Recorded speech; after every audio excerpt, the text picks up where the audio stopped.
known friend to me, and he proposed me and I told it to my parents. शादी होते ही within 5 days I was supposed to go on my honeymoon. I got the first beat on the first day of my honeymoon.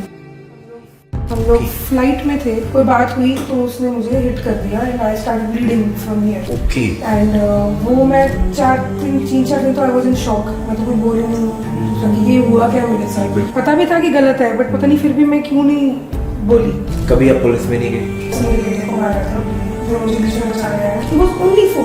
He was crying, shouting कि क्यों मार रहे हो, and he told me mummy आप police को phone क्यों नहीं करते. हमारी सोसाइटी भी कुछ ऐसी है, कुछ भी हो जाए लड़की की गलती है. सबसे मेजर रीजन आपको फेल्ड मैरिजेस का उस टाइम से, या अभी मैं आपको एक बात बताता हूँ. आपने हर पेरेंट के मुंह से बात सुनी होगी, हर लड़के के पेरेंट्स के मुंह से आपने बात सुनी होगी, यार इसकी शादी कर दो ये ठीक हो जाएगा, ये उसको सुधार दो या शादी कर दो सुधर जाएगा.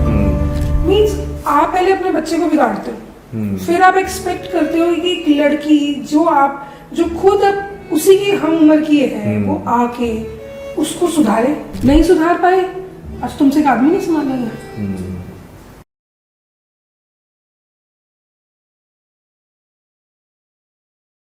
आज के जो हमारे गेस्ट हैं उनको उनके नाम से कम इवेंट क्वीन के नाम से ज़्यादा जाना जाता है. जब वो पंजाब में आई उससे पहले पंजाब में इवेंट्स तो हो रहे थे बट वो उस लेवल पे नहीं थे जो वो अपने साथ लेके आई. उन्होंने एक ट्रेंड सेट कर दिया और बिलीव कीजिए मैंने उनके साथ खुद काम किया है. उनका जो टेस्ट है, उनका जो काम करने का तरीका है वो टोटली डिफरेंट है. It's my pleasure to welcome Diksha Kalra on my show. Diksha ma'am आपका बहुत बहुत स्वागत है NFT पे. दीक्षा मैम कैसे हो आप? बिल्कुल बढ़िया. After all very long time हम मिल रहे हैं. बहुत ज़्यादा ना. Approximately 3-4 years. 3-4 years जी. तो मैं आज आपसे ये जानना चाहूँगा कि आपने ऐसी कभी एग्जाम क्लियर किया हुआ है और वो सारा छोड़ के आप इवेंट लाइन में कैसे? UPSC का एग्जाम मैंने दिया था when I was 29. That was my first and the last chance. But yes, I cleared my pre, but not the mains. But वो भी अपने आप में एक अचीवमेंट था. हाँ बिल्कुल. Because after so many years of struggle और कन्फाइनमेंट एक जगह पे, तो उसके बाद अपने आप को दोबारा स्टडीज़ में डालना और उस सिचुएशन में, उस मेंटल कंडीशन में अपने आप को दोबारा से फिर एग्जाम्स के लिए या पढ़ाई के लिए प्रिपेयर करना, so was challenging. But I am glad that my father took the decision कि उन्होंने मुझे दिल्ली स्पेशली भेजा प्रिपरेशन के लिए ताकि मैं अपने आप को दोबारा से बोल्ड कर सकूँ एंड इंडिपेंडेंट हो सकूँ.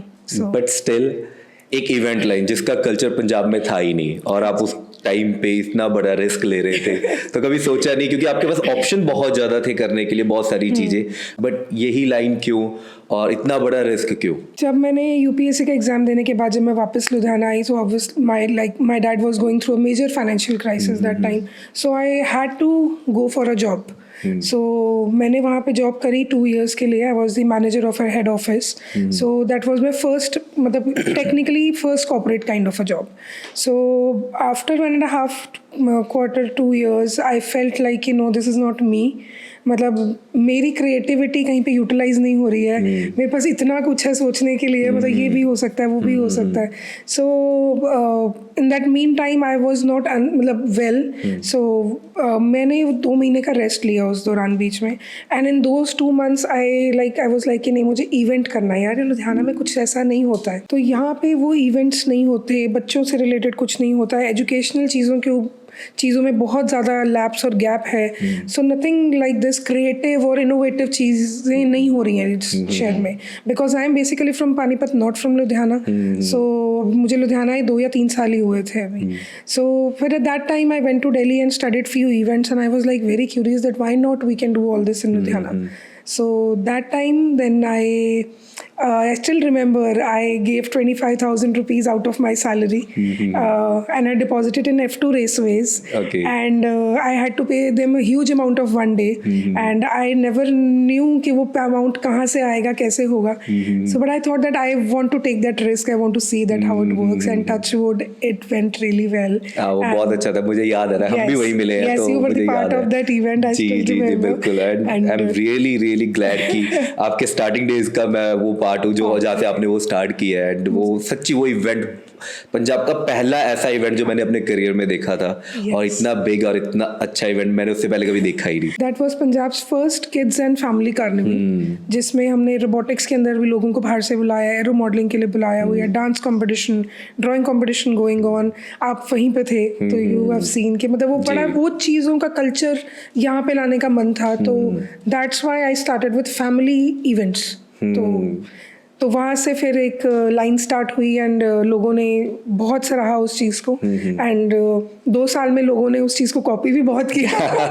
सो then I had to move on to the next. ये तो कल्चर है पंजाब का, बहुत सारे लोग कॉपी करने के लिए पीछे थे। हाँ, सभी जगह। And if somebody is कॉपिंग your idea it means that was a good idea. Definitely हमें भी बहुत लोग कॉपी करते हैं, तो हम इस चीज का प्राउड फील होता है कि यार चलो हमें पता है कि हम सही कर रहे हैं, तभी कोई लोग कॉपी कर रहे हैं उस चीज को। बिल्कुल बिल्कुल। एंड वो भी ठीक है ना, बिकॉज अगर हम लोगों को कोई कॉपी नहीं करेगा या हमारे को देख के कोई और नहीं करेगा, हम नई चीज के लिए इनोवेशन नहीं करेंगे। We will not think beyond that, we will be stuck there. जी जी। सो बस वहीं से स्टार्ट होता गया। Then events for municipal corporation, Punjab government also, and private events as well, as you know. Then from there I went into marketing and PR and branding. So वो step by step जैसे जैसे लोगों की requirement थी वो चीजें बढ़ती गई। और उस टाइम पे इन्फ्लुएंसर्स और ब्लॉगर्स नहीं थे। नहीं, उस समय तो कुछ था भी नहीं। उस समय इंस्टाग्राम भी कहा था, मतलब उस समय फेसबुक पे सारी प्रमोशंस होती थी। I still remember after Raahgiri, specifically when we did राहगिरी, उसके बाद मुझे बहुत लोगों ने बोला कि आप हमारे प्रोडक्ट को पोस्ट कर दो फेसबुक पे। तब इंस्टा नहीं था, तो आप you wear it and you just post it there and we will get the promotion. So there I thought कि if I need to promote somebody, let's, and Ludhiana is not having its own magazine, so why not to start a magazine of Ludhiana's, you know, Ludhiana's own magazine. So वो point पे फिर मैंने magazine शुरू की। और मेरे ख्याल से राहगिरी का वो फर्स्ट इवेंट था जो ऑन रोड हुआ था गुमार मंडी में। हाँ जी, उससे पहले कोई भी ऐसा इवेंट बड़ा इवेंट नहीं था जो ऑन रोड हुआ हो। ऑन रोड हुआ वो पूरा Gumar Mandi was block from one end to the other. And I still remember जब हमने सेकंड राहगिरी किया था तो we cross 10,000 people. Okay. Because we were giving bands to everybody and the entry part, so we know that it was a huge responsibility also, because when it comes to a social event where public is involved, you have to be very precise and you have to be very alert all the time. गलती की option नहीं होती उन cases में। बिल्कुल। So I'm glad that a lot of people were there to support and lot of people came in together and we worked together and वो वाला time I miss। वो अब कल्चर चेंज, अब कल्चर चेंज हो गया है। बहुत change हो गया है। अच्छा, स्टार्टिंग के डेज में क्या चैलेंजेस आए आपके लिए? और मतलब एज अ फीमेल भी हम बात करें कि एक फीमेल के लिए इवेंट मैनेज करना, और आपके इवेंट तो ग्रैंड लेवल पे होते हैं, तो उनको मैनेज करना, फिर टीम बनाना, वो चैलेंजेस क्या थे? somehow जैसे मैंने आपको बताया दीपक कि ना, जब मैंने अपना पहला इवेंट किया सोशल मीडिया पे ही, मैंने फेसबुक पे ही उसका डाला एंड पीपल स्टार्टेड कनेक्टिंग। उन्होंने कॉल करना शुरू किया कि we would like to be the part of इस इवेंट बिकॉज बहुत डिफरेंट चीज़ हो रही है। ऐसे ऐसे बहुत सारे लोग मेरे साथ जुड़ते गए, जैसे आप मेरे साथ जुड़े। तो चैलेंजेस आए, साथ में लगा कि मुझे टीम की ज़रूरत है। लाइक माइंडेड लोगों का मिलना बहुत मुश्किल हुआ था मुझे। लाइक माइंडेड लोगों को जिनको मैं टीम में रख सकती हूँ। They had to be aggressive, they had to be smart, quick, problem solvers. I know the problem is that but you have to bring the solution to me. So वो लोगों के लिए मुझे काफ़ी प्रॉब्लम आई स्टार्टिंग में। वो लोग मुझे बहुत कम मिले टू बी वेरी ऑनेस्ट, क्योंकि लुधियाना में वो वर्क कल्चर भी मैंने नहीं देखा इतना ज़्यादा अभी तक, जिसमें लोग एग्रेसिवली, स्पेशली यूथ, मतलब कि मेरे को ये उम्मीद थी कि यूथ आएगा खुद सवाल करेगा, भैया कैसे होना है ये बताओ, कैसे करना है, हम करते हैं। तो that part was always missing and it is still missing. हाँ, ये भी है एक्चुअली। यहाँ पे ना काफी बिजनेस फैमिलीज है, तो सभी को होता है कि वही घर का बिजनेस हम दोबारा वही करेंगे, आगे लेके चलेंगे। And maybe somehow I have seen that somewhere students और किड्स और you know children they want to do, but वो घर से उनको डिफरेंट तरह की रिस्ट्रिक्शंस हैं। एक्सपोजर नहीं मिल पा रहा है इस शहर में, as far as I know, because I still remember that, like अगर मैं आपको बात करूँ आज से 20-25 साल पहले की, I am right now I just turn 40, तो अगर मैं, हाँ, तो मतलब 25 साल पहले की, when I was in school, my school gave me a great exposure, मतलब my parents gave me a great exposure. That is one of the major parts which I will say कि इज द मतलब मेरी grooming कह लो या grilling कह लो या कुछ भी कह लो, उस चीज़ में मेजर रोल था, जिसको हम आज की डेट में स्किल डेवलपमेंट कह रहे हैं। सब की स्किल्स होने बहुत ज़रूरी हैं। वो टाइम के अकॉर्डिंग चेंज होती हैं चीज़ें, जैसे डिजिटल मार्केटिंग है, ब्लॉगिंग है, कंटेंट राइटिंग है। उस टाइम पे डिफरेंट तरह के स्किल्स थे, drawing, art, painting, music, basketball खेल लो, बाहर जाके खेलो। तो वो चीज़ों के अंदर मेरे पेरेंट्स ने मुझे बहुत सपोर्ट किया। मेरी टीचर्स वर अमेजिंग। मतलब अगर मैं आर्ट में अच्छी थी तो मुझे स्टेट पे, डिस्ट्रिक्ट लेवल पे मेरा स्कूल मुझे कॉम्पिटिशन्स के लिए भेजता था, और मेरे पेरेंट्स मुझे इक्वली सपोर्ट करते थे कि नहीं बेटा जाना है, जाओ, कहाँ जाना है हम लेके चलते हैं। और अभी कई बच्चे आते हैं मेरे पास जो कहते हैं कि हमने करना है, हमने आपके पास इंटर्नशिप करनी है, या हम इवेंट्स में जाना चाहते हैं, या किसी और लाइन में जाना चाहते हैं, एटसेट्रा। बट वो पेरेंट्स की तरफ से बड़ा एक रिस्ट्रिक्टिव एनवायरनमेंट है। हाँ, आई नो कि बच्चों की सेफ्टी बहुत ज़रूरी है हर तरफ से, बट जो एक बार बच्चे का मन है या उसका जो विजन है या उसके अंदर जो इनबिल्ट स्किल है उसका, एक बार थोड़ा सा उसको जानने की कोशिश करो, maybe that will do wonders. Education is definitely a major part of anything, ठीक है। बट अगर मेरे पेरेंट्स ने मेरे वो स्किल डेवलपमेंट में मेरे को बूस्ट नहीं किया होता तो शायद मेरे लिए आज चीज़ें बहुत मुश्किल होती, क्योंकि उन्होंने जो जो स्किल डेवलपमेंट की उसकी वजह से मेरा क्रिएटिव माइंडसेट एक्सपैंड होता गया। मैं मेरे में कॉन्फिडेंस आता गया, मैं चीज़ें और एक्सप्लोर करने की तरफ जाती रही हूँ, not instead of just restricting myself to one thing. Because ये ज़रूरी नहीं है कि आज आप किसी चीज़ में अच्छे हो और आप चीज़ जो कर रहे हो वो हो सकता है कल मार्केट अलाउ ना करे, जो मेरे साथ हुआ है कुछ सालों में। इवेंट शुरू किए, people started copying and many different things are happening. And secondly yes, नई जनरेशन ने तो आना ही है ना, आना ही है, बिल्कुल नई जनरेशन ने आना ही है, तो उन्होंने अपने नए आइडियाज़ भी लेके आने। And sometimes we fall into the same category, sometimes we don't, so it is equally welcome. Obviously हमें नई जनरेशन की हमें भी उतनी ज़रूरत है। तो आई रियली वांट कि पेरेंट्स अपने बच्चों को थोड़ा सा और ज़्यादा सपोर्ट करें स्किल डेवलपमेंट में, क्योंकि खाली पढ़ाई आज की डेट में नहीं सरता है। और कहीं ना कहीं वो जब तक वो बाहर निकलते नहीं है अपने कंफर्ट जोन से, तब तक वो ना कॉन्फिडेंस भी नहीं आता बच्चों के बीच में। और यही मेरे ख्याल से आज का रीज़न, बहुत बड़ा रीज़न है कि बच्चे बहुत ज़्यादा अंडर कॉन्फिडेंस फील करते हैं अपने आप को, है ना। और वो कुछ मतलब या तो फैमिली बिजनेस में है या पर्टिकुलर एक जॉब में, बट जहाँ पे उनको एक्सपोजर मिलेगा लोगों के साथ मिल के, वहाँ पे बहुत कम लोग जा रहे हैं वो भी। And plus decision making process also is a very important process in the kids grooming, because हम पेरेंट्स यूजुअली ये कहते हैं नहीं यार तो अभी छोटा है, नहीं बेटा तू छोटा है, ये बहुत होता है। हाँ, ये भी जितना मर्जी बड़ा हो जाए पर ये होता है, रिव्यू मत दो, व्हाई नॉट, उसका opinion low.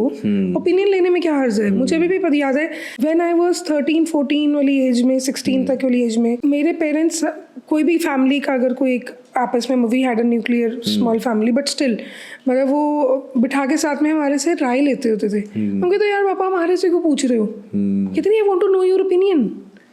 And one maybe that is one of the major factors in which he helped us making our own decisions also. यही कारण, ये बहुत सारी फैमिली में मिस है, ये पार्टनर मिसिंग है, बात नहीं करते वो बच्चों के साथ, बात नहीं करते। और हमारे घर में बहुत खुल के बात, उसकी वजह से गैप बढ़ जाता है बच्चे और पेरेंट के बीच में, बहुत गैप आ जाता है। वो कभी कोई खुल के बात ही नहीं कर पाते, नहीं करते। वो सीधा बोलते हैं कि नहीं हमें तो डर लगता है जाके बात करने। आज के भी स्टूडेंट्स मेरे को बोलते हैं मैं डर लगता है जाके बात करने में। यहाँ पेरेंट्स से अगर डरोगे तो किससे बात करोगे, तुम्हें कौन राय देगा। हाँ बिल्कुल। एंड ये भी बड़ा जरूरी है कि पेरेंट्स अपनी राय पूरी दें, लेकिन डिसीजन नहीं थोपे।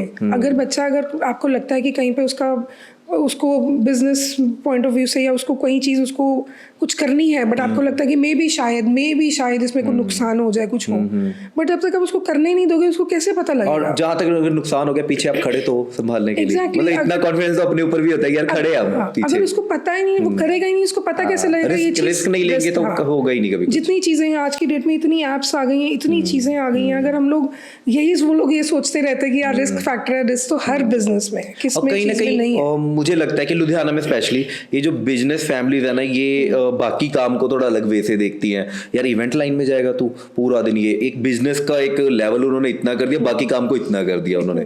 तो ये भी रीजन है कि इनको इस फील्ड में नहीं भेजते बच्चों को अपने, या जर्नलिज्म में जाने से रोकते हैं, या फोटोग्राफी से रोकते हैं। तो ये भी कहीं ना कहीं बहुत ज्यादा माइंडसेट चेंज करने वाला है अभी लोगों का। वो एक्चुअली दे उनका भी उसमें फॉल्ट नहीं है because they are sitting in that business structure from a very very long time, तो उनको वो मनी मेकिंग प्रोसेस बिल्कुल जायज़ है उनका वो चीज़। लेकिन हाँ, आज की जनरेशन के पास बहुत सारी ऑप्शंस है एक्सप्लोर करने के लिए, और हम ये नहीं कह सकते कि फोटोग्राफी में नहीं, they are so many good photographers including you in the town, those have excelled so much. So चाहे इवेंट्स में हो चाहे किसी भी चीज़ में हो, एंड मुझे ऐसा लगता है कि event is a kind of thing which has to happen every day. कुछ ना कुछ, आपका बर्थडे है वो भी एक इवेंट है, ठीक है, आपके घर में शादी है वो भी एक इवेंट है, आपने कोई जगह पे प्रमोशनल एक्टिविटी करनी वो भी एक इवेंट है, ठीक है। तो everything is including events in that, मतलब इवेंट के बिना मुझे नहीं लगता कोई भी ब्रांडिंग और प्रमोशन हो सकती है। बट एक इवेंट को रन करने के लिए पहले तो पैसा आपकी जेब से ही लगा होगा, तो वो फाइनेंशियल डिफिकल्टीज भी फेस की होंगी आपने। वही मैंने बताया कि जब मैंने स्टार्ट किया मेरे पास सिर्फ 25,000 रुपीज़ थे, and I told my dad कि मुझे ये करना है। कहते बेटा मेरे पास तो कुछ नहीं है, you know that, do you want to take that risk, the question you asked me at first. So yes I said कि नहीं, आई वांट टू ट्राई। ठीक है, कोई बात नहीं, 25,000 रुपये जाएंगे, लेकिन technically I to pay them 1 lakh rupees per day to F2 raceways, उसके अलावा ऊपर और खर्चे थे। सो वो एक रिस्क फैक्टर तो था, बट टच वुड जिस दिन इवेंट था यू वर ऑल्सो देयर, मतलब माई होल फैमिली, नानका family was there sitting on the ticket counter and selling tickets. मुझे याद है, and we fall short of tickets, and हमारे पास नहीं था। हाँ, पंजाब में पहली बार कुछ ऐसा हुआ था, और वो सच में मतलब जो भी वो लोग थे ना उस टाइम वहाँ पे, वो कभी नहीं भूलेंगे वो इवेंट, वो भी और रागिरी वाला भी इवेंट कोई नहीं भूलेगा, नहीं भूलेगा वो। अभी भी लोगों को बहुत अच्छे से बिल्कुल बिल्कुल बिल्कुल, नो डाउट।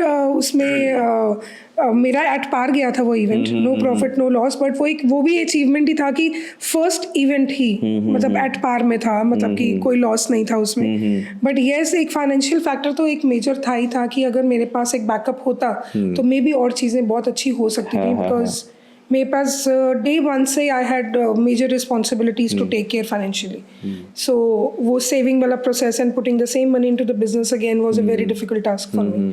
So, अच्छा, एक इवेंट में ना वेन्यू का बहुत बड़ा रोल होता है, yes. तो वो कौन से की फैक्टर है जो आप ध्यान में रखते हो कि यार इस इवेंट के लिए ये वेन्यू बहुत अच्छा रहेगा? जैसे आपने आपके फर्स्ट इवेंट के लिए F2 ही सिलेक्ट किया था, तो उसके पीछे भी कोई रीजन होता है कि ये चीजें ध्यान रखनी है हमें इस इवेंट के लिए, ये इवेंट यहीं पे बहुत अच्छा लगेगा, यहाँ करेंगे तो ऑडियंस नहीं आएगी या कनेक्ट नहीं कर पाएगी, तो ऐसे कौन से की फैक्टर है जो ज्यादा ध्यान में रखने चाहिए?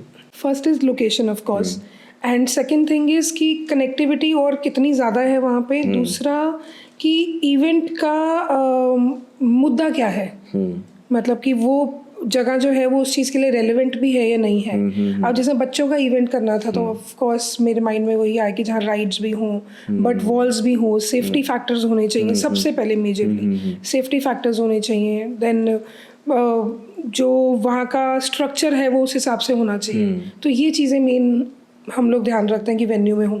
Safety is one of the major factors which we take care at the time choosing the venue. और ड्यूरिंग द इवेंट जो डिफिकल्टीज आती हैं, जो अचानक आती हैं, एक तो हमें पता होता है कि ये हो सकता है, एक का कोई हमें आइडिया ही नहीं होता, तो उस समय आप कैसे हैंडल करते हो वो प्रेशर? क्योंकि कई बार लोग बहुत ज्यादा अग्रेसिव हो जाते हैं कि ये क्यों नहीं, वो अभी करके दो, ऐसे करके दो, तो ऐसे लोगों से कैसे डील करते हो? वो चीज कैसे वहां पे उस समय पॉसिबल कर पाते हो? ऑन द स्पॉट देखो, हर इवेंट में ऑन द स्पॉट ग्लिचेस आते ही आते हैं। जो मर्जी आप इवेंट कर लो, आप घर की शादी भी कर लो, वो तो मुझे तो ग्लिच आता ही आता है, चाहे पूरा परिवार उसमें लगा होता है फिर भी उसमें ग्लिच आता है, ठीक है। तो उसमें बस यही है कि स्टार्टिंग में मैं भी, जब शुरुआत में मैंने भी इवेंट करने शुरू किए थे, मैं भी कभी कभी एग्रेसिव मैं भी हो जाती थी, घबरा जाती थी, कभी पैनिक भी कर जाती थी। फिर धीरे धीरे मुझे समझ में आने लगा यार things are gonna fall into place, बस you just have to be alert. आंखें कान नाक खुले रहने चाहिए आपके सबसे पहले। उसके बाद कोई भी चैलेंज आता है तो काम माइंड से कुछ सेकंड वेट करके सोच के then respond to it, because obviously if somebody has given me an event, they are paying for that, and some glitch comes in, so obviously they are going to come and ask me that why is it is happening and solve this. So calmly handle करना पड़ता है। कई बार मन खराब भी होता है इस चक्कर में कि अपनी गलती नहीं थी उसके अंदर। This is a natural factor which happen, but it's a part of every business I guess. बिल्कुल बिल्कुल। कोई ऐसा मोमेंट याद है किसी क्लाइंट के साथ हुआ हो बहुत सारे मतलब ग्लिच वाले नहीं है, बट हाँ वो एक अननेसेसरीली एग्रेसिवनेस वाले बहुत क्या scenarios है। क्या था वो? बड़ा स्टूपिड सा एक बताती हूँ। हाँ मैंने अराउंड 2 years बैक मैंने किसी के लिए उनके बेटे की शादी मैनेज करी थी। सो हम उनको कहते रहे कि सर आपका इतना वाइड सर्कल है, you have political links also, lot of different type of people are coming in your son's wedding and you should have 1 or 2 bouncers with you. उनको सच में ज़रूरत थी उस चीज़ की, बट उनके घर में बहुत ज़्यादा वो था कि एक तो अच्छा ये फीमेल बोल रही है तो बिल्कुल ही नहीं करना है। अच्छा मतलब वो वाला स्ट्रक्चर था, अगर आपने एक फीमेल को ही हायर किया आपके बेटे की हाँ, फिर हायर ही क्यों किया? फिर हायर ही क्यों किया? मतलब नहीं मेरे को नहीं ज़रूरत। एंड आई टोल्ड हिम कि सर पता नहीं I am feeling like that you should have 1 or 2 bouncers with you. And जब वो शादी वाले दिन वो स्टेज पे खड़े थे, he had lots of Shagun coming and he was putting in his pocket and he was super drunk and then he after a while he and his wife just came to me and they told me कि हमारे तो यहाँ से पैसे गुम हो गए जेब में से। मैंने सर इसमें हम क्या कर सकते हैं, हम तो we are here to manage your event, manage the wedding, हम तो सारे खड़े हुए हैं अपने एक पैर के ऊपर। इट्स लाइक कि नहीं this is your fault. How it is my fault? आपकी जेब से पैसे गिर गए, how it is my fault? मतलब इस टाइप के स्टूपिड, मतलब मैं क्या बोलूँ, मुझे वर्ड भी बोलते शर्म आ रही, और मुझे ऐसी अननेसेसरीली करे हुई चीजें जिसमें मतलब उनके ना फेस से साफ लग रहा था कि मैं कोई इल्जाम लगाऊं और मुझे इनको कुछ ना देना पड़े। पर पेमेंट मिल गई थी? हाँ बहुत, क्योंकि उसके बीच में कोई जना इन्वॉल्व था नोन, इसीलिए। हाँ नहीं तो फिर प्रॉब्लम्स हो जाती प्रॉब्लम। मतलब कुछ मैंने कहा कि सर मैंने आपको तो पहले ही बोला था you should keep a bouncer. कहते आपका ये बच्चे जो काम कर रहे हैं ये मेरे से खड़ा होता था। मैं कहा सर ये क्या कर सकता था आपके साथ खड़े होके? He cannot do anything in that. मुझे भी याद है हमने एक वेडिंग की थी, याद है आपको? वो वेडिंग केक खराब हो गया था ऑन द स्पॉट एंड जैसे आपने मैनेज किया बस से ना किसी को नहीं पता चला कि वो केक खराब हुआ। वो जो केक कंपनी है जब वो केक लेके आ रही थी उनका पैर अटका और वो ऐसे गिरे और वो टेबल पे पहुंचते पहुंचते ऐसे हो गया। And I going up bring things right now here, और उसके बीच में पता नहीं कैसे उसको स्टिक्स लगा। उस समय ना मैं भी सोच रहा था अब क्या होगा क्योंकि वो मोमेंट ना एक अलग होता है। हाँ, सब एक अलग जोन में होता है, अचानक खराब केक देख के तो वो उस समय मिल भी नहीं सकता ना ऑन द स्पॉट। वो बिल्कुल दे were about to reach at वो केक कटिंग के लिए, और मुझे पता कि मैंने उसको कैसे सेकंड्स में उसको छुपा ही दिया उस पार्ट को। बस वो यही होता है कि अगर आप काम माइंड से सोचो then you can think of a solution, but if you will also panic the client will obviously they will definitely बिल्कुल। अच्छा एक ना अपने बात करें ये पंजाब के कल्चर में, यहाँ पे क्या होता है ना, इवेंट प्लानर को बहुत कम लोग हायर करते हैं, या कह लो कि उन्होंने कभी सुना ही नहीं इस चीज के बारे में या पता ही नहीं है कुछ भी ऐसा। मैंने देखा है लोग क्या मेरे घर में शादी है तो मैं क्या करूंगा, चाचा ताया मामों में काम डिवाइड कर दूंगा, यही होता है मोस्टली। तो इस कल्चर को कैसे आप चेंज करते हो? काफी हद तक तो आपने किया है, बट आगे भी आपको लगता है कि अभी और इसमें चेंजेस आनी है या लोगों को और एजुकेट करने की जरूरत है इसमें? एक्चुअली लोग स्पेंड नहीं करना चाहते उस चीज पे। उनको लगता है कि if we have man power at our home we can utilise it, तो फिर एंजॉय कब करेंगे? Exactly that is the point. तो हम यही कहते हैं उनको, चाहे वो किसी का क्लाइंट का इवेंट अपना हो, चाहे वो गवर्नमेंट का इवेंट हो, चाहे आप कह लो कि मैंने एक बहुत रिनाउंड हॉस्पिटल के लिए मैंने उनका मेडिकल कॉन्फ्रेंस मैनेज करी। वो करने को उनकी हॉस्पिटल की टीम मैनेज कर सकती थी, उनके नर्सेज कर सकते थे, मिलके स्टाफ कर सकता था, but still they preferred hiring because they said कि we want our team and everybody to enjoy the event and be the part of it. आप हमारे को रिस्पॉन्सिबिलिटी दे दो और आप बिल्कुल टेंशन फ्री हो जाओ। हाँ मैंने भी देखा वेडिंग्स पे ना, हम तो जैसे वेडिंग शूट करते रहते हैं, फैमिली कहाँ लगी ये करना है, वो एंजॉय कहाँ कर रही है? वो कर ही नहीं रही है एंजॉय, वो तो बस मैनेज करने में लगी हुई है कि कभी ये करना है कभी वो काम करना है, बहुत भागम भाग लगी होती है, वो खुद नहीं एंजॉय कर पाते इस इवेंट को। And the wedding which I did with you that was a very good experience actually. So वो मेरा बहुत अच्छा एक्सपीरियंस है। They were very nice family, had a very good experience working with them. तो अब अभी जो इवेंट हो रहे हैं जो आपके टाइम में आपने स्टार्ट किया था उसमें जमीन आसमान का फर्क आ गया है। मैं उस फर्क को अच्छा तब कहता अगर वो अच्छे लेवल पे लेके जाते, पर मुझे फील होता है कि आज के इवेंट में लोग मतलब उस तरह से रिस्पॉन्स नहीं कर पा रहे या परफॉर्म नहीं कर पा रहे इवेंट प्लानर।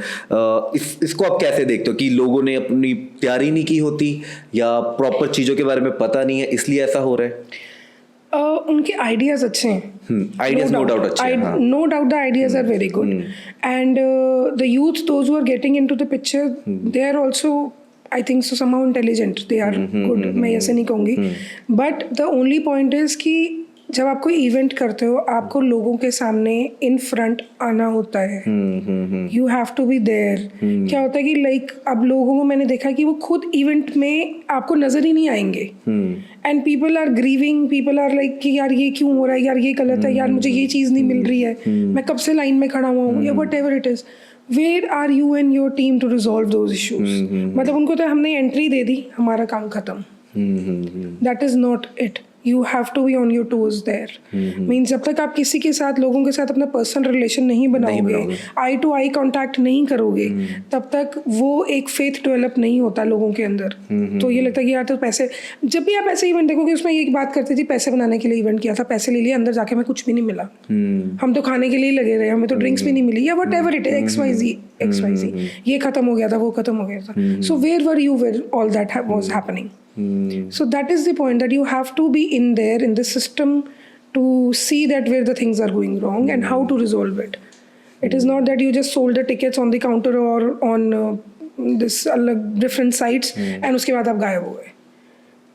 मतलब they are there but वो लोगों को नजर नहीं आते। So this is the major issue which I feel that they should be in touch. मैं किसी को वो pinpoint नहीं कर रही हूँ इस चीज़ में, just as एन ऑब्जर्वर। अगर मैं इवेंट कंपनी को छोड़ देते, मैं एक इवेंट कंपनी मैनेज करती हूँ, मैं एज अ लेमैन भी बात करूँ, तो अगर मैं किसी इवेंट में जाऊँ, अगर वहाँ पे मुझे ऐसा कोई फ्लॉ लगे, तो मुझे भी तो यार ऑर्गेनाइजर का है यार, I need to talk to that person, but वो है ही नहीं। So that is the thing. अगर अब मैं बात करूँ कि ये दीक्षा बहुत स्ट्रांग है ना, एक अनदर साइड भी आपका, मेरे ख्याल से डार्क साइड है आपका, आपकी लाइफ का, आप उसके बारे में बात करोगे? If you are comfortable. Yes, definitely. Why not? वो क्या था, एज अ सिंगल मदर आपने बहुत कुछ देखा है ना, तो आपकी जो मैरिड लाइफ थी वो कैसी थी? और आज तो आप बहुत स्ट्रांग दिखते हो, बहुत ज्यादा, जितना मैं जानता हूँ, जितना मैं आपको जानता हूँ, आज आप जैसा कोई नहीं है। मतलब स्ट्रांग वुमेन, आज सिंगल मदर जिसने अपने बेटे को, और मैं आपके बेटे से भी मिला हूँ और आपकी फैमिली से भी मिला हूँ, जिसने पूरी फैमिली को यहाँ तक लेके आए हो आप। बट उससे पहले क्या, उससे पहले कैसे था? I was born with the silver spoon.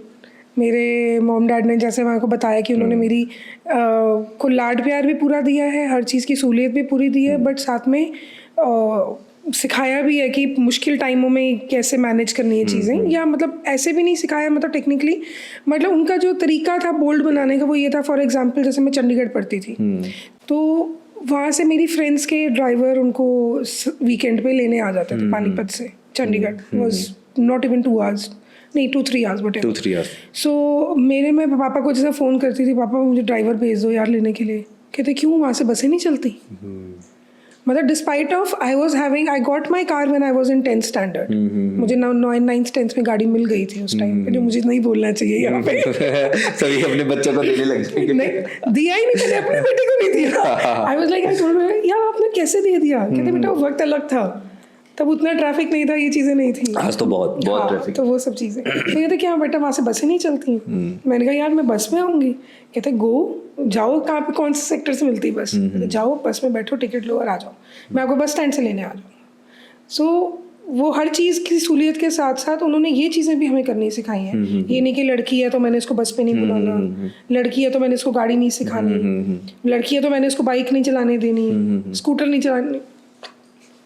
No, वो तो उन्होंने मुझे शायद वो ये कहते थे कि you are the girl of the house. Never said that you are the boy of the house, you are the girl of the house. Means जो मैं हूँ मैं वही हूँ, but he made me bold enough कि you are the eldest and you should be that way, that your brother sister should follow you also. So that and those things my parents were very firm. मैं भी कहीं पे अगर ढीली हो जाती थी, वो कहते थे बोल्ड बनो, खड़े हो जाओ, उठ जाओ, कुछ नहीं होता, कोई बात नहीं, हो गया, अब क्या करना है, अब सोचो। वो यही, मैं तो कई बार मैं हैरान होती थी, यार लोग आप लोग कहाँ से लाते हो इतना गट्स, मतलब हर बारी। तो बस फिर उन करके एक ये था। He was a known friend to me, and he proposed me and I told it to my parents. So before I could कुछ भी सॉल्यूशन मैं उसका सोचती, या मैं कह लो कि मैं परखती उस जने को, या मैं उसके साथ थोड़ा और वक्त स्पेंड करती, या पता लगा उतनी देर में दोज फैमिलीज थॉट कि अच्छा ओके उधर से रिश्ता आया, अच्छा ओके पक्का करो, अच्छा डन। मुझे तो पता ही नहीं लगा कब हो गया। तो माई dad was not at all ready कि मेरी 20 साल की उम्र में शादी करनी है। My dad was very clear कि मेरे को इसको पढ़ाना है आगे। तो but my laws were like नहीं, डोंट वरी, हम इसको पढ़ाएंगे आगे, बच्चा छोटा है नो प्रॉब्लम, बट हम पढ़ाएंगे उसको। तो वहाँ से बस चीज़ें शुरू हुई। शादी होते ही within 5 days I was supposed to go on my honeymoon, and I got the first beat on the first day of my honeymoon. हम लोग फ्लाइट में थे, तो कोई बात हुई तो उसने मुझे हिट कर दिया, and I started bleeding from here. Okay. And वो मैं 3-4 दिन तो आई वाज इन शॉक। मैं तो कुछ बोल ही नहीं सकी कि हुआ क्या मेरे साथ। हमारे घर में तो ऐसा कोई कल्चर ही नहीं है। व्हाट इज दिस, मतलब पता भी था कि गलत है, बट पता नहीं फिर भी मैं क्यों नहीं बोली।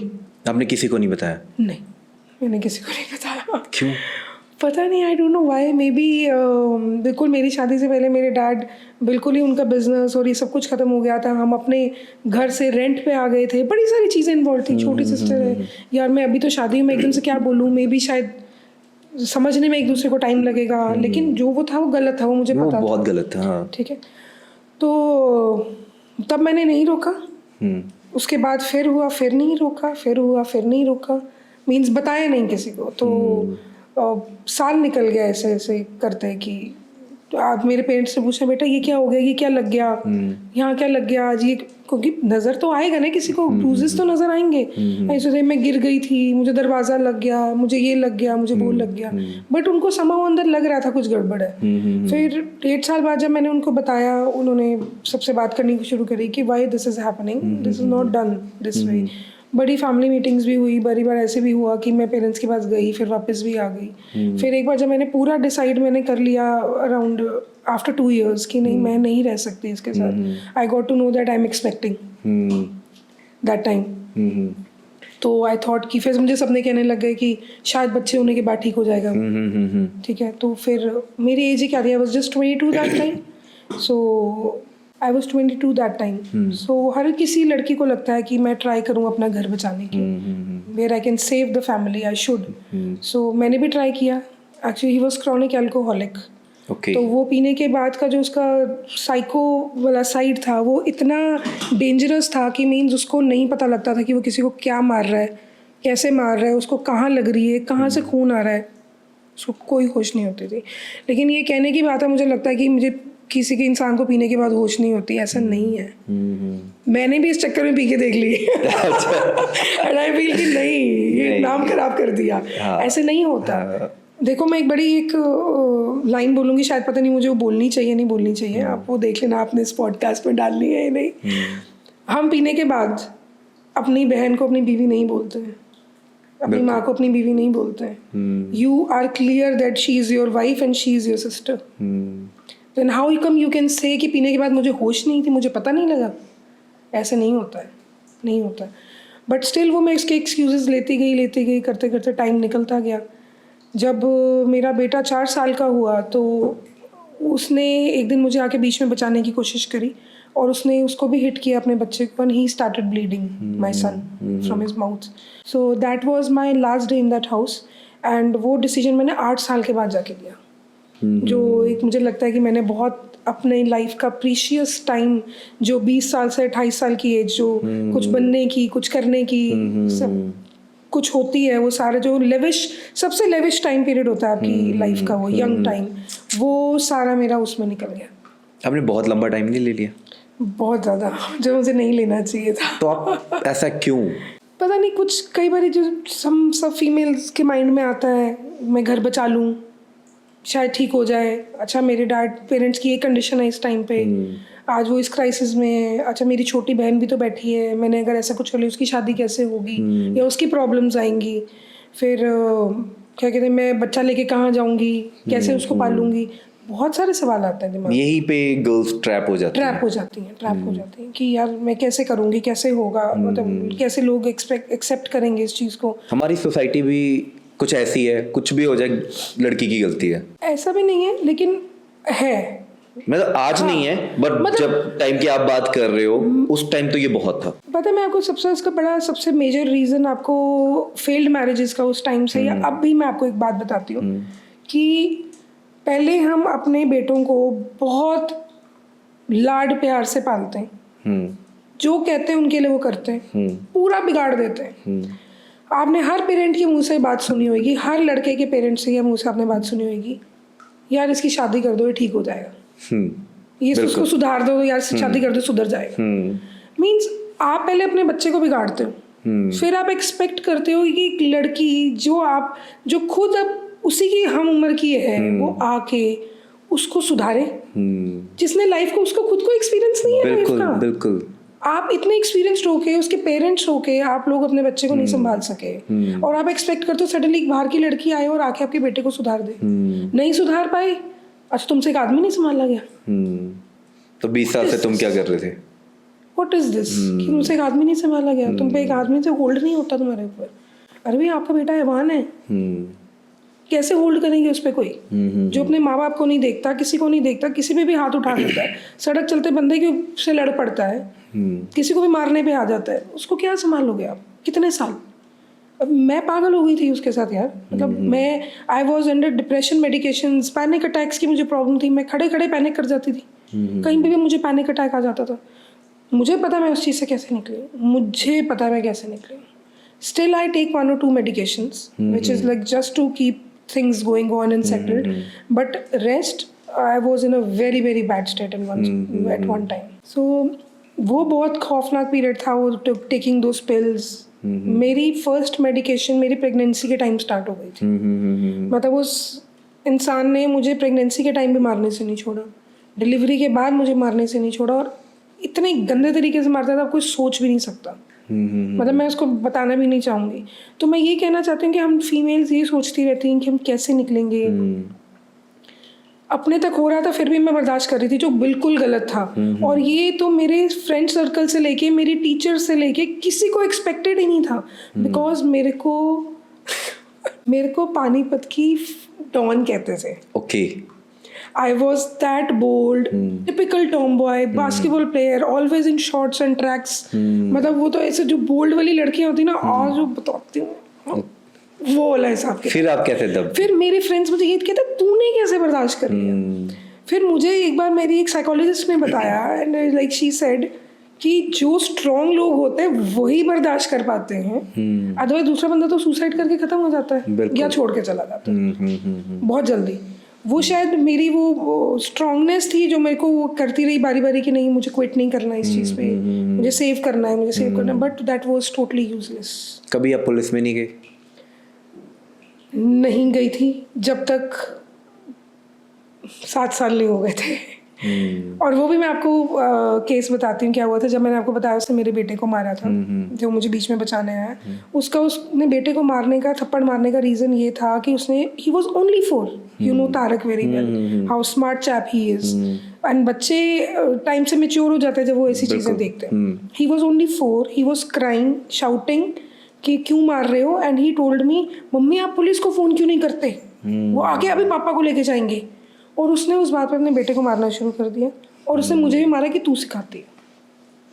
यार किड्स आर स्मार्ट इनफ। बिल्कुल, जो बच्चा देखता है उसे अब्जॉर्ब करता है, वो समझता है। उसके स्कूल से मुझे फ़ोन आने लग गए थे कि दीक्षा जी आपका बच्चा एग्रेसिव हो रहा है, आपका बच्चा एंग्शियस रहता है, आपका बच्चा परेशान रहता है आपको लेके, तो why you are not taking a call.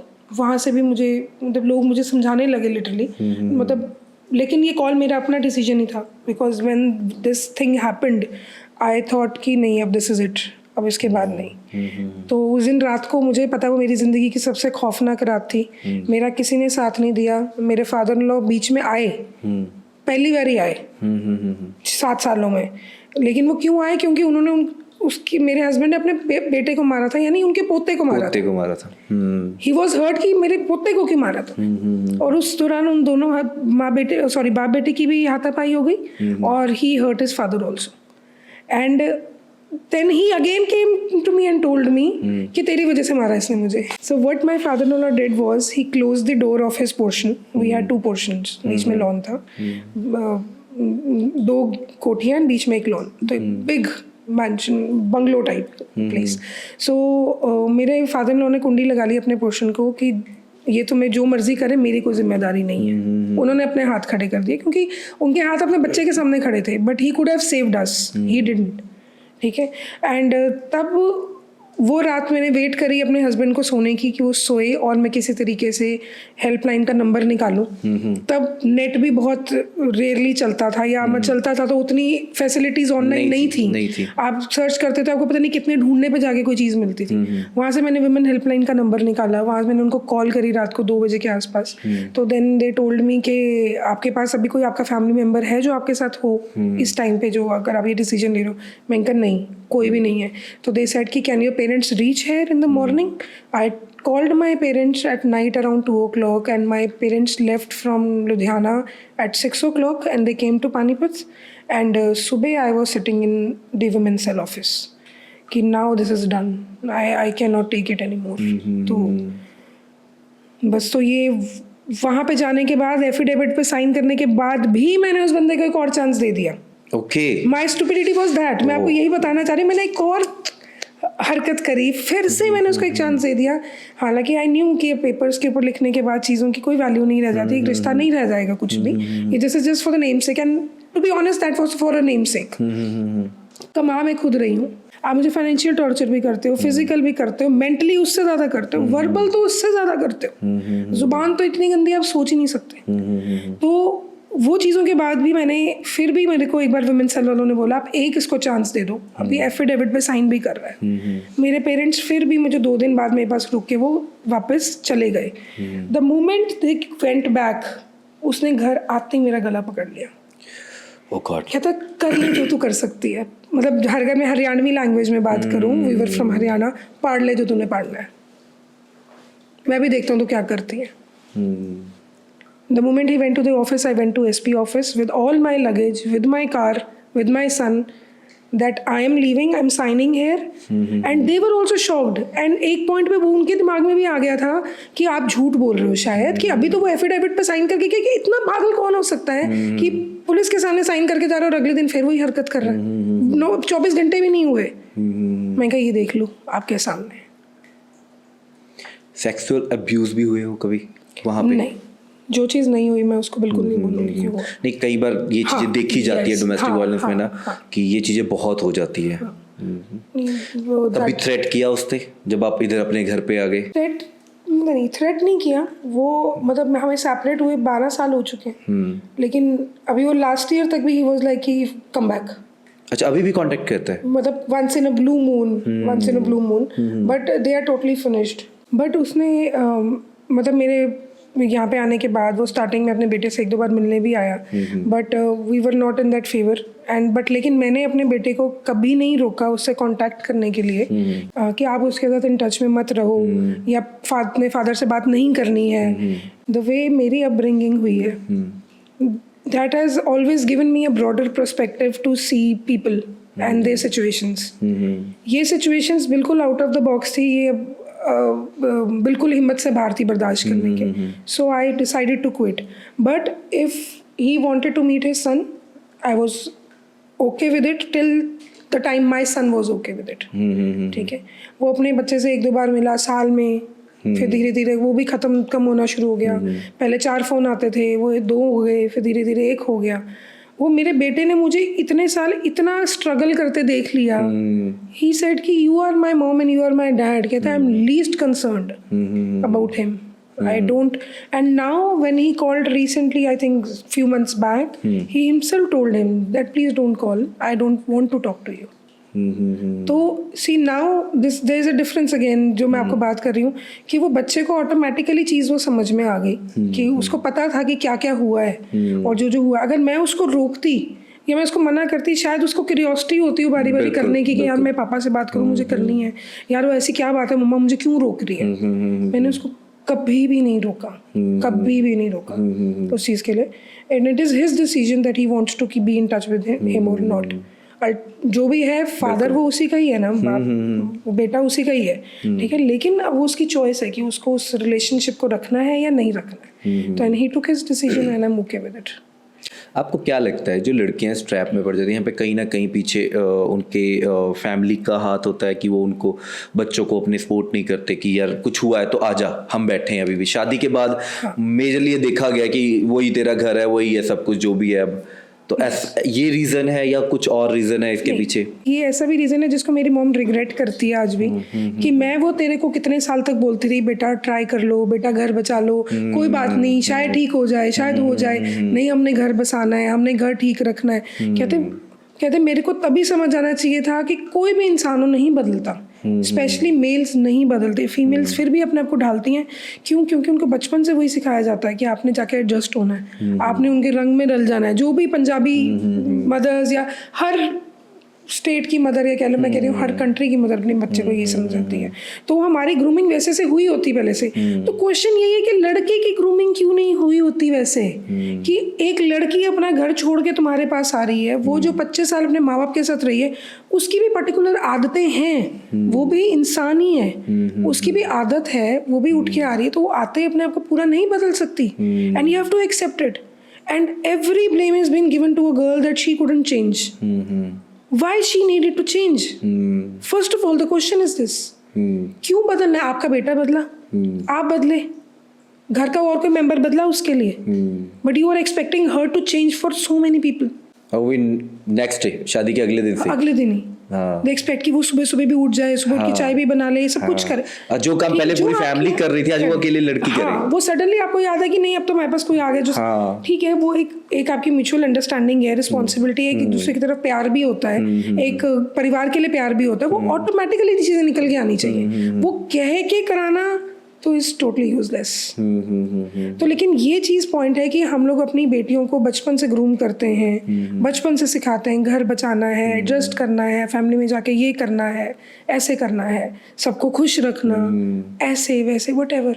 लेकिन अपने बेटों को कभी ग्रूमिंग देते हैं कि एक लड़की आ रही है तो उन्हें उसको रिस्पेक्टफुली ट्रीट करना है, तुमने उसको अपने घर के मेंबर की तरह रखना है, वो तुम्हारी प्रॉपर्टी नहीं है। एंड पहली बार प्रॉपर्टी, वो सीरियसली प्रॉपर्टी समझ के ही अपनी वो हाथ उठाते हैं और गलत करते हैं। वो ये नहीं सोच रहे आपने खरीदी नहीं है, आपको किसी ने दी है अपनी जान। बिल्कुल, आपने उसको खरीदा, बल्कि you should be thankful that somebody has given your daughter to their daughter to you. ठीक है, वो उस बंदे ने दिया है आपको, वो आप बड़े नहीं हो, वो बड़ा है जिसने दिया है। बिल्कुल बिल्कुल बिल्कुल। तो ये चीज अगर हम अपने बच्चों को नहीं सिखा सकते तो कोई फायदा नहीं है फिर। और हम ये कहते हैं हमें लड़का चाहिए, लड़का चाहिए। पहले उसको वैल्यूज भी सिखा दो वैसे यार, थोड़ी वैल्यूज भी सिखाओ। फाइनेंशियली इंडिपेंडेंट होना क्यों ज़रूरी है एक लड़की के लिए स्पेशली? मतलब आप जब आपने उतना बड़ा स्टेप लिया तो आप सिंगल हो, और एक सिंगल मदर के लिए बहुत सारी डिफ़िकल्टीज होती हैं अपने बच्चे को पालने के लिए, खुद के लिए भी। तो इस चीज़ को आपने कैसे मैनेज किया? फाइनेंशियल इंडिपेंडेंस हर लड़की के लिए, क्या हर लड़के के लिए, सबके लिए ज़रूरी है। आजकल मैंने वो टाइम भी देखा कि बड़ा कुछ लड़कों के साथ भी होता है। तो मैं पहले यहीं से शुरू करती हूँ कि जब तक आपका बच्चा फाइनेंशियल इंडिपेंडेंट ना हो जाए, सबसे पहले तो उसकी शादी ही नहीं करनी चाहिए, बिल्कुल भी नहीं। एंड मेरे ऊपर बर्डन पड़ गया था immediately after marriage only, despite of I got married in a very renowned and a very lavish family, as जो मेरा बैकग्राउंड था हमारी फैमिली का, उससे भी कुछ प्लस ही थे वो लोग। बट उनके घर में जो कल्चर था कि फीमेल्स को पैसे नहीं देने वाला, एंड जो मैं आपको कह रही हूँ कि जब हमारी कंट्री में ऐसे होता है कि पहले बच्चे को बिगाड़ देते हैं, जैसी शादी होती है हर तरफ से उसको बाउंड कर देते हैं। तो उस टाइम पे भी मेरे को 20 ईयर्स की एज में अपना काम शुरू करना पड़ा। I am working, I am right now 40, I am working from last 20 years. लोगों को सिर्फ इतना पता होगा कि मैं शायद यहाँ पे आने के बाद मैंने काम शुरू किया, बट मैं 20 साल की उम्र से काम कर रही हूँ। ओके, मैंने अपना स्टूडियो खोला, वहाँ से अपना काम शुरू किया, क्योंकि ना तो वो मुझे पैसे देते थे और फिर मुझे बारी बारी ऐसे हाथ करते मुझे शर्म आती थी। बट वो जो मैं कमाती थी वो उसमें से भी ले जाता था। ओके, अच्छा। क्योंकि अब उसके फादर उसको अल्कोहल के लिए देते नहीं थे, so he had to take it from somewhere. So अगर मैं पढ़ी लिखी ना होती, मैंने अपनी, जैसे मैंने आपको बताया मेरी 20 साल की उम्र में शादी हो गई थी, मेरे को मेरे फादर ने उनको पहले ही कहा था that she will study, but मेरे वहाँ जाने के बाद मेरे फादर इन लॉ मुकर गए। ओके कि हमने नहीं पढ़ाना है, हमारी घर की बहुएं पढ़ती नहीं है। And I came from a very that kind of family जिसमें हम लोग बात करते हैं, टेबल पे बैठ के बात करते हैं, डिस्कशन करते हैं। एंड मेरे को वही आदत थी। अब मेरी आदत है, मैं सिर्फ 20 साल का एक बच्चा हूँ, बच्चा ही होता है 20 साल बिल्कुल का। बिल्कुल। तो मैं कहा पापा मेरे को तो लगा था मैं आपकी बेटी हूँ, बहस करा लो तुम बच्चों से जितनी मर्जी। तो उन्होंने मुझे मना कर दिया पढ़ने से। एंड आई स्टार्ट, मैं बहुत रोई, 2-4 दिन 5 दिन रोती रही कि ये क्या हो गया मेरे साथ। पहले आपके बेटे ने मुझे मारा, फिर उसके बाद आप मुझे पढ़ने के लिए मना कर रहे हो। वो उस चीज़ ने मेरे को और माइंड में मेरे क्रिएट कर दिया कि नहीं मुझे तो अब तो पढ़ना ही पढ़ना है। फिर मेरे पेरेंट्स ने मुझे पढ़ाया। बट मैं आपको एक प्लस पॉइंट भी बता देती हूँ, जिसकी जो प्लस पॉइंट है, मेरे हस्बैंड ने मेरे को पढ़ने के लिए सपोर्ट किया। उसे मेरे को पढ़ने के लिए कभी मना नहीं किया। लेकिन उसके टॉर्चर बाकी इतने ज़्यादा सिवियर थे कि उसकी वो ये एक जो प्लस पॉइंट था ये सब चीज़ों के ऊपर हावी हो गया कि मीन्स वो तो एक चलो ठीक है आप लोगों को दिखाने के लिए भी बता रहे हो कि देखो मैं अपनी बीवी को पढ़ने दे रहा हूँ, वो एक ये फैक्टर भी था। लेकिन लेकिन मैं पढ़ गई, मैंने अपनी ग्रेजुएशन करी। I was pregnant when I gave my last year exams. फिर मैंने बेटे के होने के 2 साल के बाद पोस्ट ग्रेजुएशन भी करी, क्योंकि मुझे सिनेरियो नज़र आ रहा था चीज़ों का। एंड मेरे फादर ने हमेशा अगेंस्ट थे। तो जिस दिन मैंने वो घर छोड़ा और मैं गई वहाँ से, मेरे फादर ने के सिर्फ एक ही वर्ड था जो उन्होंने मेरे हस्बैंड को बोला, मैं तेरे को कहता था ना पढ़ने दे। उस दिन मेरे को समझ में आई कि मुझे पढ़ने क्यों नहीं दे रहे थे। क्योंकि हर एक को अपने बच्चे के बारे में पता होता है, हर एक को अपने फैमिली स्ट्रक्चर के बारे में पता होता है। उनको पता था उनके बेटे सारे एग्रेसिव हैं, सबको हाथ चलाने की आदत है। अकेली मैं नहीं थी उनके घर में, ठीक है। तो everybody was in the same on the same page. तो उन्होंने उसको जब ये बात बोली, उनका लानत है यार, उनका लानत है। बिल्कुल। मैं कहा इसलिए मुझे मना कर रहे थे पढ़ने से। उनको पता था कि अगर ये पढ़ गई तो शील गो। क्योंकि मेरी सिस्टर इन लॉज में, सॉरी मेरी जेठानियों में उनमें मेरे पूरे एक जनरेशन का गैप था। दे वर 10 years older to me। उनके बच्चे जिस स्कूल में वहाँ पढ़ रहे थे अभी नर्सरी में या फर्स्ट में, उसी स्कूल से मैं उस टाइम पे 12th में पास करके निकली थी। तो there was a whole generation gap. तो वहाँ से मेरा और माइंडसेट स्ट्रॉन्ग हुआ। मैंने आने के बाद भी पढ़ाई करी। तो फाइनेंशियली मैं अपने आप को इंडिपेंडेंट तो किया ही हुआ था थोड़ा बहुत, but that was not enough. फिर जब तक मैं अपने पेरेंट्स के पास गई तब तक तो मुझे वैसे ही पता था मेरे डैड वैसे ही ख़त्म हो चुके हैं, उनके पास कुछ नहीं है। फिर भी उन्होंने उस सिचुएशन में मुझे दिल्ली भेजा पढ़ने के लिए, यूपीएससी के प्रिपरेशन के लिए। वो चाहते तो मुझे लुधियाना में पढ़ने दे सकते थे। उन्होंने मुझे इंसिस्ट करके भेजा, नहीं I will manage somehow, you go. मैं ये नहीं चाहता कि तेरे मन में ये इच्छा रह जाए कि मैंने कभी ज़िंदगी में ट्राई नहीं किया था। मतलब आई एम ग्लैड समटाइम्स कि I am blessed to have a parents like that. मतलब इतने क्राइसिस में होने के बाद, 2 और बच्चे होने के बाद, मेरा ब्रदर है, मेरी सिस्टर है, और उन चीज़ों के बावजूद भी वो मेरे को भी देख रहे थे, मेरे बेटे को भी देख रहे थे, एंड पूरे परिवार को देख रहे थे। और उसके बाद ही उन्होंने उस क्राइसिस में भी मेरे को पढ़ने के लिए भेजा, इसीलिए कि मेरा बच्चा दोबारा से बोल्ड हो जाए, दोबारा से फाइनेंशियल इंडिपेंडेंट हो जाए, स्ट्रॉन्ग हो जाए। क्योंकि मैं आपको बताया कि मैं बहुत ज़्यादा डिप्रेशन में चली गई थी, पैनिक अटैक्स की सिचुएशन थी, और मेरे डैड मुझे उस सिचुएशन में नहीं देख पा रहे थे। वही होता है कि मेरे बच्चे को क्या हो गया ये। मतलब मैंने उनको आज तक कभी रोते हुए नहीं देखा था। इतना कुछ हो गया था, मैंने रोते थे। तो मेरे को उन्होंने पैनिक अटैक की सिचुएशंस में देखा, वो तब रोए थे। मैंने पहली बार उनको देखा रोते कि नहीं ये मेरा बच्चा नहीं हो सकता, ये तो उसको तो ठीक होना ही पड़ना है। और लड़कियों का फादर के साथ तो वैसे ही बहुत डीप कनेक्शन होता है, तो वो उस सिचुएशन में देख के तो अंदर से टूट ही गए होंगे। बिल्कुल। तो तब फिर मैंने उनको जब देखा, मेरे को नहीं मुझे ठीक होना है, I have to be on that track. फिर मेरे लिए फाइनेंशियल इंडिपेंडेंस जब मुझे और ज़्यादा समझ में आई, जब मुझे लगा कि नहीं अब तो मेरे पास बच्चे की रिस्पॉन्सिबिलिटी भी है और मैं बारी बारी मांग नहीं सकती हूँ, और मैं कब तक मांगूंगी किसी से। तो जॉब करी, फिर जैसे बताया आपको, उसके बाद मैंने अपनी इवेंट कंपनी स्टार्ट करी। वो दिन और आज का दिन, टचवुड, मैंने कभी उनसे पैसे नहीं मांगे, कभी मुझे बीच में कभी कोई प्रॉब्लम आई, हम एक दूसरे के लिए सारे खड़े थे। इनफैक्ट कोविड की टाइम पे और उसके 1-2 साल पहले से, मतलब मैंने वो 4-5 साल मेरा, क्योंकि यंगर ब्रदर ही वो स्टडिंग एट दैट टाइम, तो I was the only one at that time taking care of everybody. तो I was feeling proud on my self also that I used to say sometimes I'm the man of the house. बिल्कुल। But मतलब not in that proud in that bad sense. But हाँ कि हाँ और मतलब financially आप independent होते हो तो आप में ना वो कॉन्फिडेंस होता है कोई भी डिसीजन लेने का। exactly तो exactly. ये बहुत हेल्पफुल हो जाता है किसी भी लड़की के लिए, मतलब कभी कोई ऐसी सिचुएशन में ना आए, बट अगर आती हैं और वो इंडिपेंडेंट है फाइनेंशियली, तो वो मेरे ख्याल से वो जल्दी जो आपने 8 साल लगा दिए डिसीजन लेने में, वो पहले ले सकते हैं, बिकॉज उन्हें ना अपनी फैमिली पे डिपेंडेंट होना पड़ेगा ना उस पे डिपेंड होना पड़ेगा। तो ये मेरे अकॉर्डिंग आज की डेट में तो बहुत जरूरी है।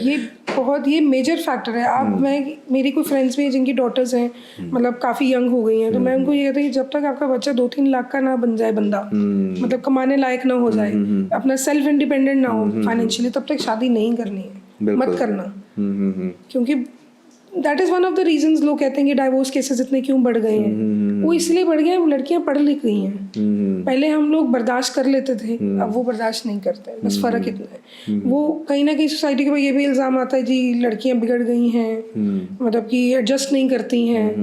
बट वही एवरीथिंग गोज टू वेज। लड़के को भी तो एडजस्ट करना पड़ेगा ना। लड़की कर रही है तो एक तरफ से एक जना कितनी देर तक एडजस्ट कर लेगा, दोनों तरफ से ज़रूरी है। और जितना हो सकता है अपने बच्चों को फाइनेंशियल इंडिपेंडेंट बनाऊं और खुद भी हो। और जो मैं आज यंग जनरेशन की बात भी करूं, मैं अभी रिसेंटली पीछे PCT भी गई थी टॉक देने, वहाँ पे मेरा मेजर टॉपिक यही था कि why financial independence is important for women. उसमें से बड़ी हैरानी की बात है, कुछ लड़कों ने उठ के जवाब दिया कि अरे हम बैठे तो अपनी बहन के साथ। मतलब आज की जनरेशन ये जवाब दे रही है। उसका क्या, मेरा काउंटर आंसर उसको ये था कि आप कब तक बैठे हो, बिल्कुल, या आपके फादर कब तक है। मैंने कहा चलो भगवान ना करे, मैं अभी और very nice brother to her, ठीक है, भगवान ना करे आपको कुछ हो गया, वेयर इज शी स्टैंडिंग। मैं कहा उसको ऐसे करके मांगना ही पड़ेगा ना कसम से। तो why you are not securing her financially at the first go. If she was also born in the same family, but you are entitled for all the property, but your sister is not. Why?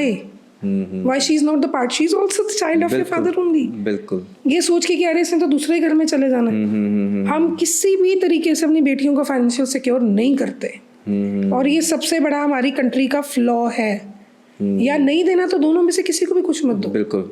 मैं ये controversy point create नहीं कर रही हूँ यहाँ पे कि लड़कियों को अपना हक मांगना चाहिए या अपने पैसे मांगने चाहिए। I am not talking about that. I am talking that this should be the standard mindset of every Indian, that if you are securing your male in the family, your boy in the family, the same thing goes for a girl also. बल्कि उसके तो risk factor life में ज़्यादा है उसके पास, वो तो किसी और घर में जा रही है, वहाँ नहीं बनी, कुछ हो गया, XYZ एनीथिंग, आप उसको पढ़ाई के बाद काम भी नहीं करने दे रहे हो। आप कह रहे हो नहीं अब तो तेरी शादी कर देनी, पढ़ लिया चलो शादी कर दो। आप कहीं से भी उसको सिक्योर नहीं कर रहे हो, और आप कह रहे थे हमको हमारी बेटी से बहुत प्यार है, हम तो आपको अपने दिल का टुकड़ा दे रहे हैं। अरे उस टुकड़े को देने से पहले उसको स्ट्रॉन्ग तो बना दो। द पॉइंट इज दिस कि फाइनेंशियल इंडिपेंडेंस तब तक नहीं आ सकती जब लड़कियां अपने लिए जब तक खुद कॉल नहीं लेंगी, और जब तक ये पेरेंट्स अपने दिमाग में नहीं डाल देते कि life is very uncertain, you have to prepare your kids for the worst to happen. मैं कह रही हूँ वर्स्ट ना हो किसी के साथ, but you have to prepare. बिल्कुल। तो एक वुमेन सेफ्टी को आप कैसे देखते हो? मतलब इस पे कोई बात ही नहीं करता, और लुधियाना स्पेशली, लुधियाना में बहुत सारी चीज़ें होने लगी हैं, अनसेफ कहा जाता है अब लुधियाना को, है ना, स्पेशली फॉर वुमेन्स। तो इसके लिए आपको क्या लगता है कि हमें खुद प्रिपेयर होना पड़ेगा या फिर गवर्नमेंट को कुछ करना चाहिए? देखो गवर्नमेंट कितना कुछ कर लेगी जब तक हम अपने बच्चों का माइंडसेट नहीं बदलेंगे। हम कहते हैं लड़के ने ऐसा कर दिया, लड़की को छेड़ दिया, लड़की was wearing a short top and उसका रेप हो गया। अब 1 साल की बच्ची का रेप हुआ, वो कौन सा शॉर्ट टॉप पहन के घूम रही थी? अभी भी हम इन चीज़ों को निगलेक्ट करते हैं। हमें पता है, गवर्नमेंट को सब कुछ पता है, लोगों को सब पता है, लेकिन फिर भी लड़कियों पे ऊपर इल्ज़ाम क्यों? क्योंकि उनको लगता है she is a weaker sex, इस पे इल्ज़ाम लगा के हमारे को कोई कुछ नहीं बिगड़ने वाला, तो सब कुछ थोप दो वहाँ पे। तो it is all about in the mindset, and yes government should take some strict action. जैसे भी रिसेंट जो लुधियाना का केस था जिसमें एक फीमेल ने एक लड़की को मारा था, उसको अभी फांसी की सज़ा हो गई, अभी रिसेंटली हुई है। तो despite she is a female and she is having 2 kids, उसके बावजूद भी उसको हुआ। तो it's high time we should start performing this thing on all the rapists. Or the major reason is psychological issues, जो mental health के ऊपर हमारे देश में कोई बात ही नहीं करता। सबसे ज़्यादा मेजर फैक्टर वही है। अगर आप देखो कि अगर फॉरेन में अगर कोई केसेस होते हैं, वहाँ भी बहुत केसेस हैं हर चीज़ के, वहाँ भी क्राइम बहुत है, लेकिन वहाँ पे लोग फिर उन लोगों को एड्रेस करते हैं, उनके साइकोलॉजिकल इश्यूज, उन केसेस को स्टडी किया जाता है कि इस बंदे ने ऐसा क्यों किया, या इसने ऐसा क्यों मारा, या ऐसे क्रिमिनल क्यों था। तो आप उस चीज़ को जड़ से तो ख़त्म कर ही नहीं रहे, आप उसके बारे में बात ही नहीं कर रहे। अगर एक ह्यूमन का एक पर्टिकुलर वे में एक रिएक्शन है तो उसके पीछे कोई रीज़न है, या तो वो मेंटली इल है, या उसके लाइफ में कोई ना कोई ट्रॉमा ऐसा हुआ था जिसकी वजह से वो ऐसा बन गया। ठीक है, वो पैदा तो ऐसा नहीं हुआ था ना। बिल्कुल। तो पॉइंट यही है। अब जैसा मैं आपको बताती हूँ कि जब मेरे हस्बैंड के साथ ये सारी सिचुएशंस चल रही थी, I knew that he is having major psychological issues. I told it to my father, and the doctor in fact told him, prescribed that he has to go to the rehab, he has to be taken care, he has to go to the psychologist for the counselings and all. उस time में मेरे father ने मेरे को बोला था कि तू मेरे बेटे को पागल कह रही है। अच्छा। और आज उसी फादर ने मेरे उस घर से जाने के बाद उसको रिहैब में भेजा। जिस टाइम पे मैं कह रही थी मैं गलत थी, मैं घर बचाने की कोशिश कर रही थी, मैं ठीक करने की कोशिश कर रही थी। उस टाइम अगर वो डिसीजन ले लिया जाता तो आज तो शायद चीजें डिफरेंट होती। बिल्कुल। घर बार अच्छा, बच्चा, सब कुछ अच्छा, पढ़ी लिखी तुम्हारी बीवी, तुम्हारा घर, तुम्हें भगवान ने इतना पैसा दिया, शोहरत दी है, इज्जत दी है शहर में, तुम्हारे फादर की वजह से तुम्हें इज्जत मिली और तुमने उसको मिट्टी कर दिया। किसी चीज़ की कमी नहीं थी कि जिसकी वजह से तुम्हें आगे, तो आदमियों के पास ही बहाना होता है, यार मैं परेशान हूँ, मैं शराब पी रहा हूँ, मैं आज खुश हूँ, आज मैं बहुत शराब पी रहा हूँ। तो हर चीज़ के पीछे एक रीज़न बोल देते हैं शराब पीने के पीछे। तो पॉइंट ये है कि first of all educating your sons, creating that comfortable environment at home, because कहते हैं ना हर चीज़ घर से शुरू होती है। घर से कहीं ना कहीं से उस चीज़ बंद इंसान का वो ट्रॉमा शुरू हुआ होगा जो उसको led to all this stupid things और bad things, made him a bad human. He could be good human अगर घर का माहौल ठीक होता। तो घर से चीज़ें शुरू होती हैं और साइकोलॉजिकली आपको अंडरस्टैंड करना बहुत ज़रूरी है। लेकिन जो क्राइम है उसको कैसे एड्रेस करना है, obviously that is a major part where government has to play a role, and rest वो हमारे ऊपर है कि हम अपने बच्चों को कैसे समझाते हैं, अपने बच्चों को कितना सेंसिटिव बनाते हैं गर्ल्स के टूवर्ड्स। आज मैं और मेरा बेटा हम अकेले रहते हैं दोनों, काफ़ी टाइम से हम लोग, मतलब he is my to tell him that you are the man of the house. We talk about, we are very casual when it comes to menstruation. I'm a single parent, I'm staying with my son, I don't have any other option. If I need something at particular time, I'll ask him to bring it for me. अब तो चलो बहुत चीज़ें हैं, phone करो या app पे करो, चीज़ें घर आ जाती हैं। I still remember मैंने अपना घर पहली बार शिफ्ट किया था जब मैंने अकेले रहना शुरू किया, एंड मेरे को वहाँ जाती फ्रैक्चर हो गया था, and my brother was off to school, my dad was at office, and मेरे को फ्रैक्चर हुआ था, मेरा बेटा बाई चांस घर पे था। मैंने उसको पेपर पे लिख के दे दिया कि बेटा please bring sanitary pads for me and go to the shop. वो वहाँ गया, उसने कहा कि अपनी मम्मी का नंबर मिला के देना मेरे को मेरे फ़ोन से। He called me and he told मी, आपको शर्म नहीं आती अपने बेटे को आपने भेज दिया लेने के लिए? I was like, हे भगवान, क्या हुआ दुनिया का। मैंने कहा आपको इससे मतलब ही नहीं है। मैंने कहा मैंने अपने बच्चे को भेजा है। Now he is sensitive, now he knows my cycle also, कि मम्मा is in some particular mood, तो something is there, he understands. So अपने बच्चे को, अपने बेटे को कैसे सेंसिटिव बनाना इन चीज़ों की तरफ, this is one of the major part of female has. और यही से शुरुआत होती है कि आप बच्चे को कैसे समझा रहे हैं कि ऊंची आवाज में नहीं बात करनी है, प्यार से बात करनी है। चीज you have to be sensitive with females, चाहे वो किसी की भी बेटी हो, कोई भी लड़की हो, बिल्कुल कोई भी लड़की हो। तो वो सब चीज़ें घर से शुरू होती हैं, एंड वो सोसाइटी का माइंडसेट तो पता नहीं यहाँ का इंडिया का कब चेंज होगा, आई डोंट नो, बहुत टाइम लगेगा, लेकिन फिर भी काफ़ी फ़र्क है। And I have seen lot of people now talking clearly about all these things with their son, so I am happy and one should talk. So वही है कि सिक्योरिटी आपकी घर से ही शुरू है। अगर आप अपने, एंड मैं आपको ये भी बता दूँ कि जितनी भी हम लोग केसेस की बात करते हैं, उन केसेस में वो लड़कियाँ, उनके साथ फर्स्ट हरासमेंट उनकी ज़िंदगी में घर में ही हुई है। मेरे को कितने ऐसे केसेस मिले, कितने लोगों ने बताया है कि मेरे चाचा, मेरे ताया, मेरा मामा, मेरा ये, they have harassed me when I was a child. That trauma is still there in their mind. तो घर ही सेफ नहीं है तो बाहर की तो आप बात ही छोड़ दो। चलो दीक्षा मैम, अब हम बात करते हैं आपकी एक न्यू लाइफ जो आप जी रहे हो, वो कैसी है? आप बाइक राइडिंग करते हो, आपने एक बकेट लिस्ट तैयार कर रखी है, उसके बारे में बताओ अब आप। ओके, तो अब जैसे जैसे मेरी एज बढ़ रही है बट मेरे माइंड में था कि हाँ ये अब मैं 40 की हो जाऊंगी यार, आई बी इन द 4 वाली लाइन। पहले जब 2 से 3 की लाइन में आते 30 के हो गए, 4 वाली लाइन। यार मैंने अपने लिए क्या किया है, मैंने अपने लिए क्या किया है, मतलब मैंने, माई लाइफ इज मस्त, मतलब I don't care about society, for me society doesn't exist. बिल्कुल, और ऐसा ही It होना exists चाहिए। in a certain way, but I don't care what people think, what people say, what people judge me in a certain way. I don't care.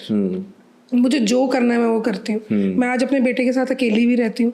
एक वो time था जब मैं अकेले रहने के लिए गई थी तो लोगों ने बहुत क्वेश्चंस भी पूछे थे, अच्छा आपका हस्बैंड क्या करता है, आपके साथ नहीं रहते? अब एक सर्टेन टाइम पे पहुँचने के बाद अब नहीं करते लोग सवाल, और आपको अपना वो बोल्ड सिनेरियो, आपको एक ऑरा अपना क्रिएट खुद करना पड़ता बिल्कुल, है, बिल्कुल। ताकि कोई आपसे कोई भी सवाल करने से पहले 10 बार सोचे कि यार यहाँ से चित्तर ना पड़ जाए। सही है। क्योंकि कुछ चीज़ें ऐसी भी हुई तो, लेकिन हाँ, माई लाइफ इज गुड।